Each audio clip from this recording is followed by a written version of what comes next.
Right, good evening everybody. It's Mr. Shipman here, head teacher at Sheffield Springs Academy. Thank you for joining us this evening.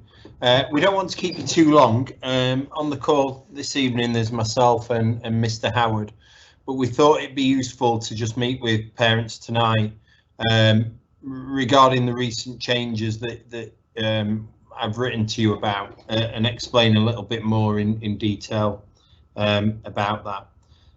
In terms of early risers, it was a really, as you can imagine, tough decision to make. What we want is pupils to come up to school prior to their arrival in September and experience the really good transition programme that Mr. Howard and his team put together. This is the second year now that we've not been able to run it, and obviously we're incredibly disappointed about that. What we are going to do in place is run a virtual early risers, and you'll see on the screen now a clip from our website, and in a few minutes Mr. Howard's going to take you through where you can find a lot of the information. Just to give you a bit of a background to why we postponed early risers. We tried to keep the decision as late as possible to allow us to make a decision based on what the, if you like, infection rates in school and local community were telling us. We've been meeting with public health, the local public health team, on a regular basis over the last few weeks. And we were very much obviously advised by them, who have a lot more data readily available to them and know what's going on in the city and local communities more than say we do.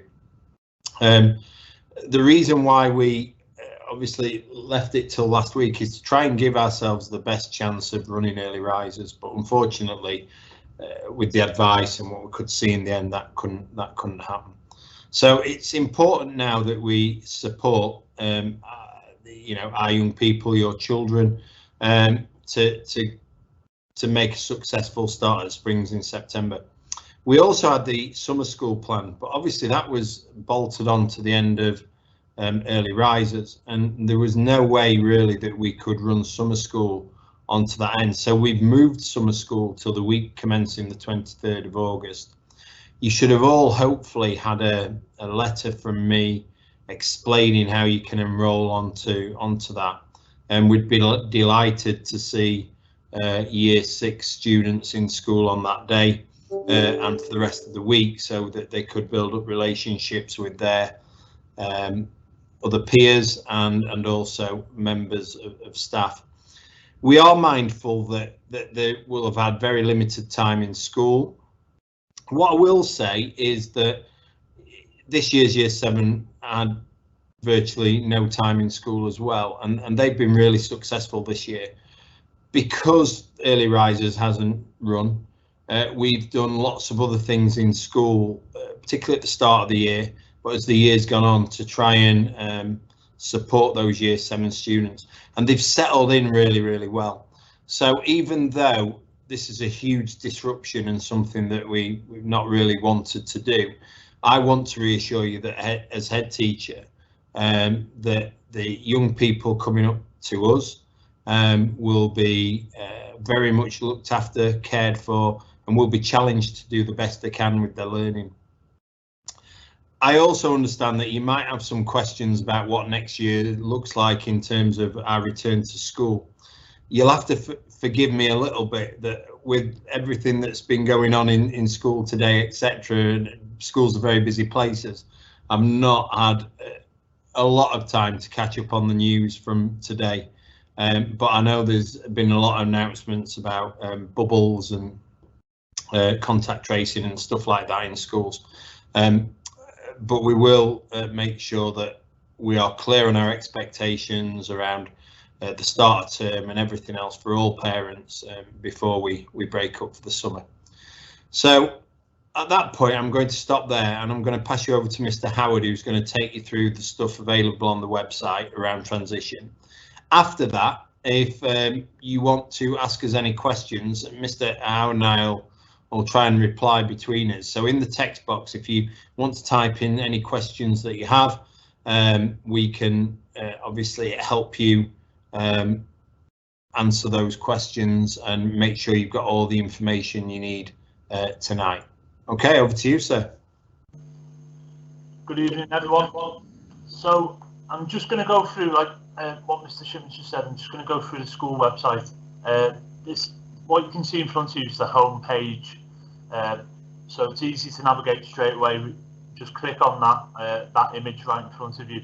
That'll take you to our transition part of the website.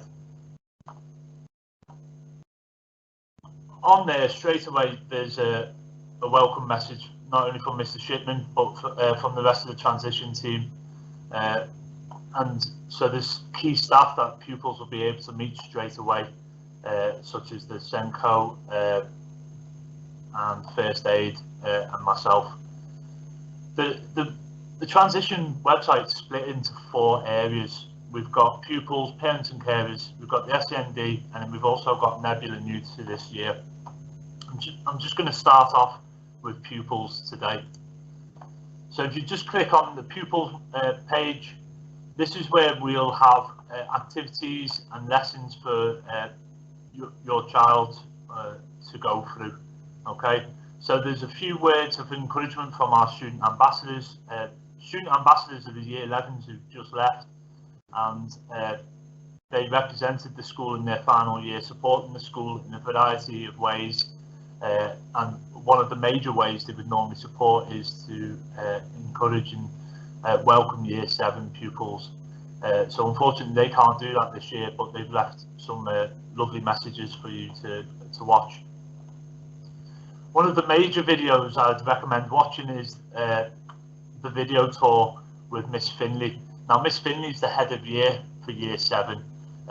She only stays with year 7. She's been head of year 7 now for about 6 years, and so she's got a real good grasp of what to do for every pupil in every scenario for the transition. So Miss Finley has a tour around school, and as of next year, school will be open to all pupils. So please watch that. She shows you where you can have your lunch, the toilets, where pupils can go out and play, and where the lessons are situated. Next up, we have sort of meet the team. So meet the team's the staff at Sheffield Springs Academy. If you just click on the button, it'll bring up a PDF of the document, and then this way we've used sort of emojis to meet the staff, and just go through and get to recognise and find out a little bit of information about each member of the staff that works at Springs. Just click on the cross at the top to go back to the page that you were originally on. Okay. Next, what I really would recommend for pupils to do is to do the virtual tour. Now the virtual tour is about finding their way around school. So just click on the arrows. It's very much like Google Maps on the street view, and you can just explore the school. Okay. We have had a little bit of a change here. We've got some flags up there now at the moment, but the rest of it's very much the same. For example, this is the canteen area where pupils will go. Those yellow bollards were there just for the start of lockdown, so it was a one-way system. Obviously they're not in place now when pupils go in there. Okay, so going down, these are the activities that pupils can do. Now there are more lessons being created as well at the moment, which will also be uploaded. Okay, but please have a look at them, explore those lessons. Those are the type of lessons that would have been delivered if early risers had gone ahead. Okay, and then we've got some activity books to also support the virtual tour and meeting the team. Okay, so using the virtual tour, try and find out which famous art movement Marilyn Monroe is painted in on the door on A21, so you'll be able to use that virtual tour to explore that. Okay, so going back to parents on the next button, you'll have been sent paper copies of these documents already. Okay, and thank you very much to those that have sent in the parent consent forms. We do need these before your child starts in September. But again, if you haven't got the paper version to hand, or it's gone missing, you can just click on the PDFs, and those will pop up in book versions. Okay. Mr. Shipman also held a parents' evening 2 weeks ago, and the video of that, if you missed it, is on the website as well. Okay, and then we've just got some presentations from SLT just to go through what happens in school, so the teaching and learning standards, the education with character, so that's all the extracurricular activities and opportunities for pupils to go with. And one of the things that we really endorse and embedded in Springs is the Springs Promise and Springs Challenge. For those who have pupils with SEND needs, we do have a separate page again, just meeting the SEND team, and then a video to show you around the bridge, and there's the key staff that work in the bridge. The virtual tour does start in the bridge for those pupils, so they can explore that straight away. And then we have a couple of activities to support those with SEND. We've got the SEND workbook.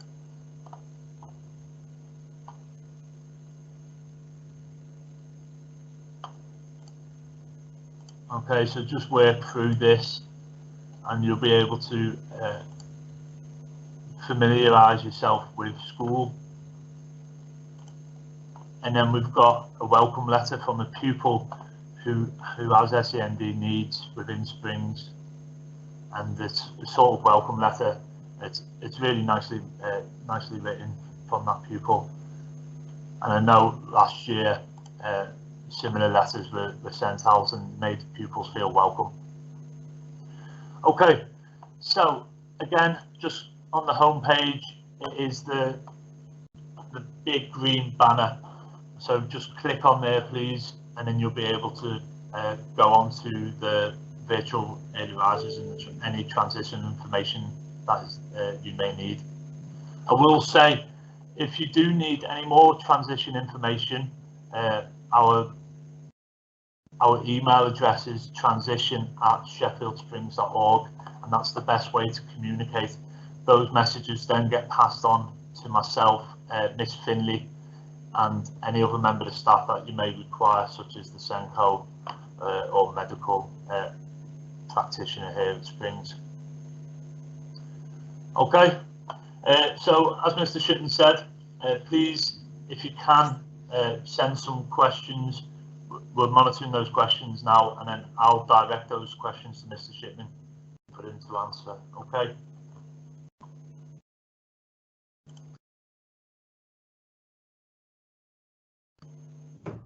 Okay, sir. So just reading through a couple of the questions now. You previously said summer school would be fine at the beginning of the holidays, even if early risers didn't happen. My holidays have been planned around this. I feel it's safer to do this before everything opens up. Yeah, we were obviously hoping, the reason why we planned it early was to hopefully just continue the early risers and into keep students together and take them into summer school. But it, you know, with the level of infection at the moment, and Springs has seen a number of cases recently, it was just felt better that we moved that to the week commencing the 23rd. You know, from me, I apologise if it's causes any inconvenience. Obviously, throughout the last 16 months, it's been horrendous for everybody, and plans have had to change, and it's not, you know, how we normally work at Springs. And as I say, I apologise for that. It's just my overriding aim is to keep people safe, and what I wouldn't want is students to come up and then have to go home straight away. Hopefully we've got a better chance in the summer when you know, we can open more of school up and keep students outside, etc. And maybe you know, with students not being in school, the case numbers of younger people will fall a little, and that's what we're hoping for. So apologies, and I know it's, you know, the last thing we want to do is cause lots of inconvenience, but I can assure you these decisions aren't taken lightly. Okay, so we've got a question on should our children be doing lessons at home or in the primary school? Yeah, Mr. Howard will probably come in and tell me if I get this wrong. But basically, if your child comes to one of our main feeder schools, so that tends to be Norfolk, Prince Edward, Arbourthorne, Gleadless, possibly Manor Lodge, then you will probably get, the children will probably get some of this in their lesson time with their Year 6 teacher. If you don't come to one of the main feeder schools, then you know, the best thing would be to do this at home. What I would urge though is if you come to one of my main feeder schools, go on and have a look. You'll see, you know, Mr. Howard's shown you around. It's really interactive. There's lots of really good, useful videos on there. The meet the staff section's brilliant. There's lots of different things to do that you know are quite fun as well. So I would urge all you know, young people to have a look at it really, and do it a mixture of both within school and out of school. We're not expecting people to spend hours on there, but there's a lot of useful information that maybe parents and students can look at together. Okay, so we've got a few questions regarding uniform. Okay. So can girls wear knee-high boots if they are flat, black and plain? Okay, do you want me to just answer that question? Yeah, okay, so no, knee-high boots aren't allowed. What, you know, I'm trying to think reasonably about this. If they're flat soled, then you might wear them to come to school if it's snowing or something like that, but we'd expect you to take them off when you got to the student entrance and put school shoes on. Okay, do pupils have any particular sort of bag, or any colour or style will do? No, any style or colour of bag will do. Just make sure it's, you know, big enough to get their PE kit in and any other books, etc. But a normal kind of backpack works, and it can be whatever. As a child, I used to love going to get my school bag, so I'm sure, you know, some students out there are looking forward to choosing theirs. Can winter coats be worn over or instead of a blazer when outside? Yeah, so winter coats can be worn over a blazer, not instead of. So students tend to put the coats over the top of the blazer, and then when they get to the student entrance inside, we've got kind of a matted area, so they come inside, they take the coats off there, and then they move into school. You know, I think it's really important students bring coats, particularly when, you know, we're at the top of the hill at Springs, so the weather can get extreme at times. Last one on uniform, should it be long or short sleeved shirts? That is entirely over to parents. We don't state one or the other. You're okay with that? Yeah, it's, you know, happy with either. I think the one thing while we're on uniform, what I would say is if you're ordering, obviously from Pinders, your tie and your blazer and your PE kit, I always say go early on in the summer months. Don't leave it till just before September, because the queues do get bigger. So try and, obviously you want to, there's the balance of leaving it as long as you can to make sure that the uniform fits, but at the same time as well, don't leave it too late, because the queues do get quite big. Just a quick one on mobile phones. Are mobile phones allowed at break time or dinner time? Okay, no, they're not. Mobile phones are not allowed. However, what I will say is we do understand that sometimes students bring them. We have a very simple rule that if we see or hear the mobile phone, it gets confiscated till the end of the day. Also, because we've got a ban on mobile phones, if it gets lost, then we'll spend very minimal time looking for it. So we don't expect phones to be brought into school. We understand that sometimes they are brought into school for students, you know, to contact the parents on the way home, etc. That's fine, but they need to stay out the way in a bag and be switched off. My daughter is on an SEN plan at the moment. Will the plan remain the same in secondary, and would there be a meeting prior to her starting? So there, obviously I don't know who that is. There will have been a meeting between the SEN team and your daughter's school, and that information will have been passed on. And obviously your daughter's school know what works best for your daughter. So for us as a school, we'll use that information to carry on and provide the best provision possible for your daughter, based on the advice from the team at your daughter's primary school. Sorry. So I've had a couple of these. Will there be a day during the summer holidays where children can come up with parents and look around before? Yeah. Well, I've spoken to Mr. Howard about this. Hopefully he's not going to pull a face at me in a minute. But what we said was we thought about doing that the week of summer school. So on the week commencing the 23rd of August, we've got a lot going on in terms of summer school. But we're looking at putting some appointments together to do tours around the building, and you know, as members of SLT, we'll be able to show people around the building. So yes, I'd very much like to offer everybody the chance for a tour before they come, because the videos on the website are phenomenal, but there's, you know, it doesn't beat walking around it in person, I suppose.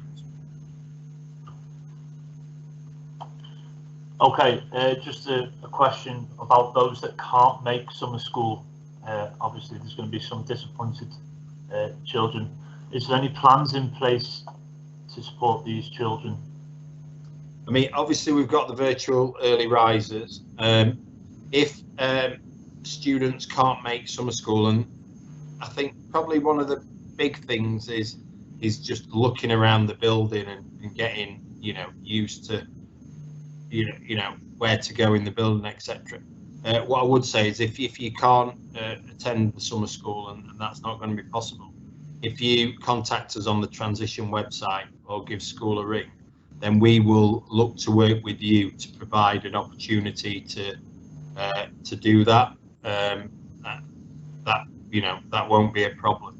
Obviously, we're aware that we've kind of moved the summer school for good reason, but it's still an inconvenience. So if we can help parents by finding another convenient time to show them around with pupils, then we'll do that. And what I'd urge you to do is keep going back to the website and looking at the information on there and the activities.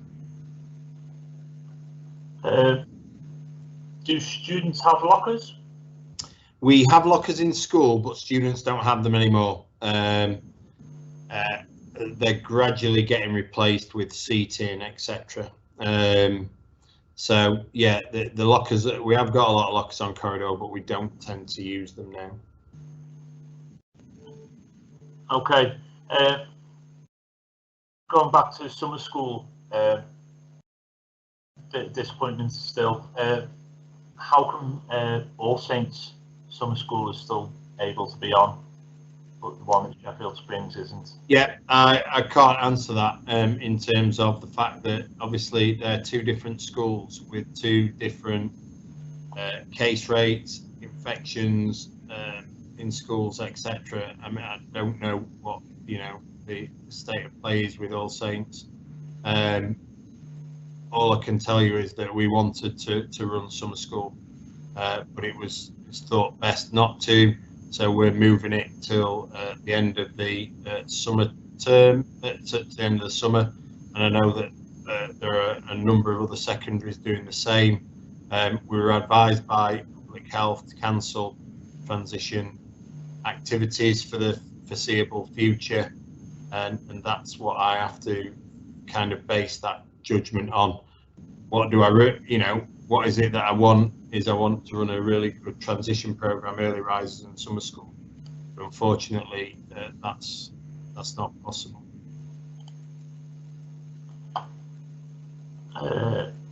Sorry, I clarify when I say it's still going to be really good, but it's just through a different means. We've just got a question on supporting pupils again. So, how are things going to be made easier for pupils that we know are going to struggle with change again? So, with regards to face masks, ear defenders, as parents, we need a full layout of what's going to happen and be able to explain and prepare our kids in advance. 100% agree. Obviously, we've got the information from the government today on what it looks like when we return in September. We've tried to be very clear with our parents all along in terms of what we expect. I will write to you all as parents before we break up for the summer, clarifying what the expectations are around all of that, and start times, finish times, etc. So that by the time we break up the summer, you'll be fully aware what our expectations are for September, so that you can discuss those with your children and make sure they're fully prepared for that. Okay, just the last couple of questions now. When will students find out their teachers? Okay, so at the moment we're looking at we're finalising the tutors, if you like. We normally give students their timetable during early risers. We won't give students their timetable before now, that first day, but that first day will be very much an induction day, and there'll be lots of activities going on, at least for the first day, maybe two, and students will get their timetables given to them, and an explanation of all that, etc.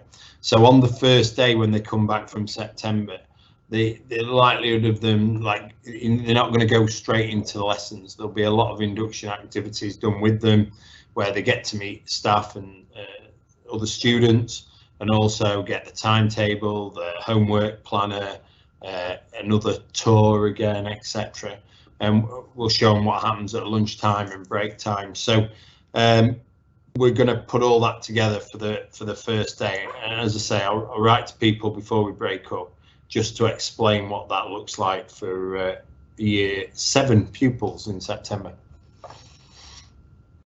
And then the final question, sir, how do pupils pay for lunch?